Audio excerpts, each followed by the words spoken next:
Hello বন্ধুরা, আমরা সকলেই জানি পৃথিবীর সবচেয়ে বড় প্রাণী হলো তিমি। আর এই তিমি বাচ্চাকে দুধ খাওয়ায় ঠিক মানুষের মতোই। হ্যাঁ, অবিশ্বাস্য হলেও এটিই সত্যি। কিন্তু একবার ভাবো তো, পানির নিচে কিভাবে দুধ খাওয়ানো সম্ভব? এই প্রশ্নটাই বিজ্ঞানীদেরও একসময় অবাক করে দিয়েছিল। আজ আমরা জানব সেই রহস্যময় দুধের গল্প, যা পৃথিবীর সবচেয়ে ঘন দুধ হিসেবেও পরিচিত। তিমি হলো এক ধরনের স্তন্যপায়ী প্রাণী। যেখানে অন্যান্য মাছ ডিম পাড়ে এবং বাচ্চা ফোটায়, সেখানে তিমি মানুষের মতোই বাচ্চা জন্ম দেয় এবং মানুষের মতোই বাচ্চাদেরকে দুধ খাওয়ায়।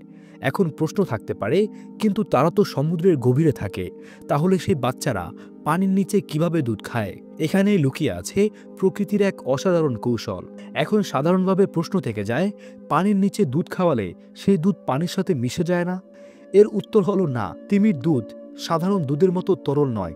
এটা এতটাই ঘন যে দেখতে অনেকটা টুথপেস্টের মতো লাগে। এই দুধে ফ্যাটের পরিমাণ প্রায় ৩৫ থেকে ৫০% পর্যন্ত।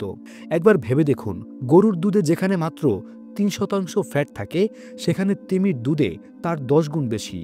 এই কারণেই এই দুধ পানির সঙ্গে মিশে না, বরং সরাসরি বাচ্চার মুখে চলে যায়। তিমির এই দুধ খাওয়ানোর প্রক্রিয়ায় মা তিমির শরীরে এক প্রকার গ্রন্থি থাকে, যার মাধ্যমে এটি দুধ খাওয়ায়। বাচ্চা তিমি মায়ের এই গ্রন্থিতে মুখ লাগায় এবং তখন মা তিমি প্রবল চাপ নিয়ে দুধ ছিটিয়ে দেয়। এই দুধ এতই ঘন যে সমুদ্রের পানি তার সঙ্গে মিশতেই পারে না। সবকিছুই ঘটে নিঃশব্দে এবং অবিশ্বাস্য নিখুঁতভাবে। তো বন্ধুরা, তিমির দুধে থাকে প্রচুর পরিমাণ ফ্যাট, প্রোটিন আর শক্তি, যা বাচ্চা তিমিকে ঠান্ডা পানিতে উষ্ণ রাখে। তিমির দুধকে অনেক বিজ্ঞানী বলেন এনার্জি বোমা, কারণ এই দুধ পান করে তিমির বাচ্চা প্রচণ্ড হারে বাড়তে শুরু করে, যার ফলে খুবই অল্প সময়ে তিমির বাচ্চা আস্তে আস্তে দানবাকৃতি হতে শুরু করে। তিমির দুধ সাধারণত সাদা নয়, বরং অনেক সময় সবুজ এবং অনেক সময় হলুদাভ হয়।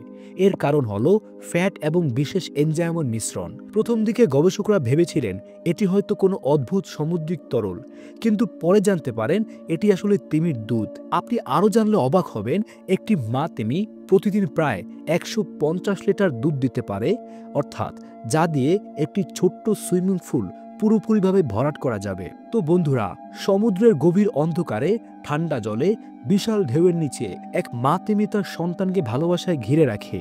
এই দৃশ্যটি কেউ সহজে দেখে না, কিন্তু প্রকৃতির চোখে এটি এক অসাধারণ ভালোবাসার মুহূর্ত। কোনো শব্দ নেই, কোনো আলো নেই, তবুও চলছে এক নীরব সম্পর্ক, মায়ের দুধে বেঁচে থাকা এক জীবনের গল্প। তিমির দুধের এই রহস্য আমাদেরকে শেখায় প্রকৃতি কতটা নিখুঁতভাবে তার সন্তানদেরকে রক্ষা করে। পৃথিবীর গভীরতম জায়গাতেও মায়ের ভালোবাসা পৌঁছে যায়। তো বন্ধুরা, তুমি কি আগে জানতে তিমির দুধ এতটা ঘন এবং এতটা শক্তিশালী হয়? কমেন্টে অবশ্যই জানাতে পারো এবং ভিডিওটি ভালো লাগলে লাইক করে দিতে পারো। এবং যদি চাও তোমার আরও বন্ধুরা তিমির দুধ সম্পর্কে এই অবিশ্বাস্য বিষয়টি জানুক, তাহলে তুমি শেয়ার দিয়ে রাখতে পারো। আর তুমি যদি সবসময় ইনফরমেশনাল ভিডিও এবং জানা অজানা অনেক প্রশ্নের উত্তর জানতে চাও, তাহলে আমাদের চ্যানেলটিকে এখনই সাবস্ক্রাইব করে রাখো। ধন্যবাদ। ফিরে আসবো আরও একটি ইনফরমেশনাল ভিডিও নিয়ে।